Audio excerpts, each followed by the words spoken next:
I'm your host, Dr. Wolfula. If you're anything like me, then you've grown tired of the drawn-out Christmas movies the holidays are known for having.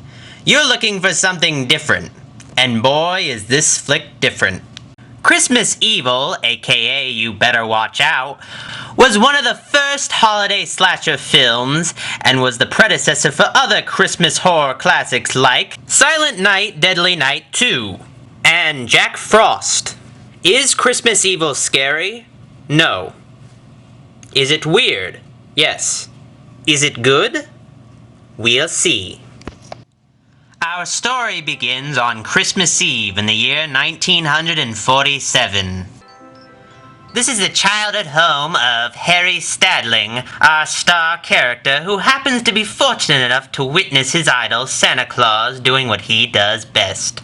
But Harry's brother, being the Santa's sack of shit he is, insists it was merely their father in a cheap costume. Now Harry, being a devout believer in all things holly and jolly, can't stand being near such a blasphemer, so he creeps downstairs to witness good old St. Nicholas performing mouth sex on the kid's mommy.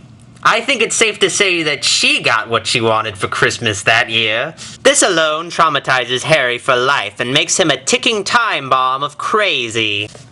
In my opinion, this part was a bit unrealistic. I mean, I saw Santa doing the same thing to my mother as a child, and I turned out just fine. But whatever. We skip ahead several years, and when Harry is a full-grown man, who dresses like Santa Claus when he sleeps, dances to Christmas songs every morning, and has a doll collection. Not to mention that his home is filled with Santa memorabilia. So he's a Christmas fan. Who isn't? What's the big deal? It's just his way of coping. Who cares if he spends most of his free time watching the neighborhood kids, keeping tabs on who's naughty and nice? Well, the police might, but never you mind them. It's Christmas time now, and Harry is living the dream at Jolly Dream, a factory where he puts together toys on the assembly line. Well, not anymore. He's been recently promoted to a desk job and is longing for his old position at the factory. Later, walking home one night from work, Harry peers into the window of a bar and spots Frank, his co-worker, who phoned in sick earlier that day and who Harry took over for on the assembly line. Harry is, naturally, pissed off.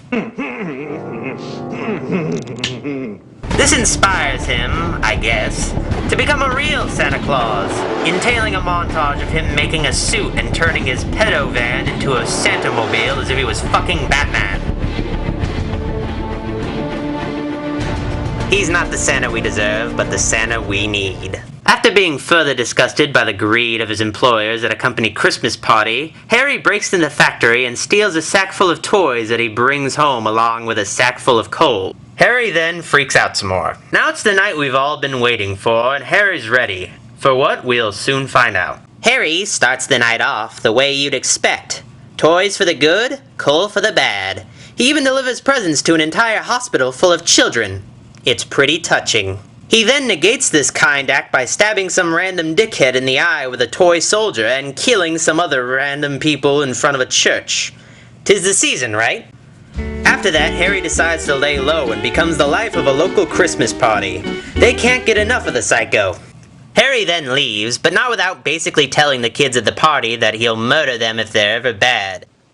Now, if you do this, I'll make sure you get good presents from me every year.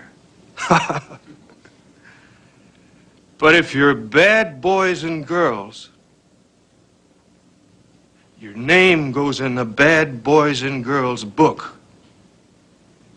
And I'll bring you something horrible.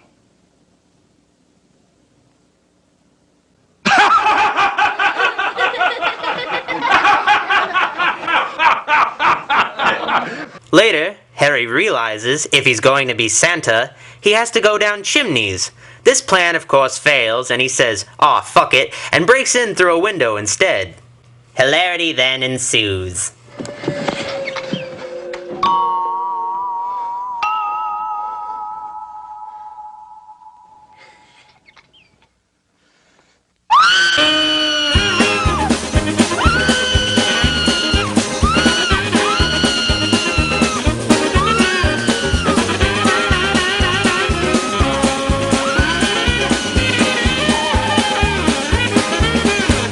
Christmas Day and Harry's exploits the previous night are all over the news, and the police are onto him. But that isn't going to stop Harry. He's got a job to do.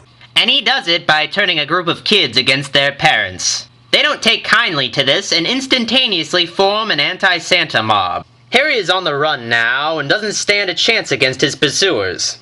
So he hauls ass to his van and asks his brother for help, who recognizes Harry as the Santa killer. More hilarity ensues. Harry punches his brother for never believing in him and drives off. Where? Into the halls of legends. You see, because Harry believed, he literally flew past the angry mob into the air and towards the moon. Now that's an ending! There you have it.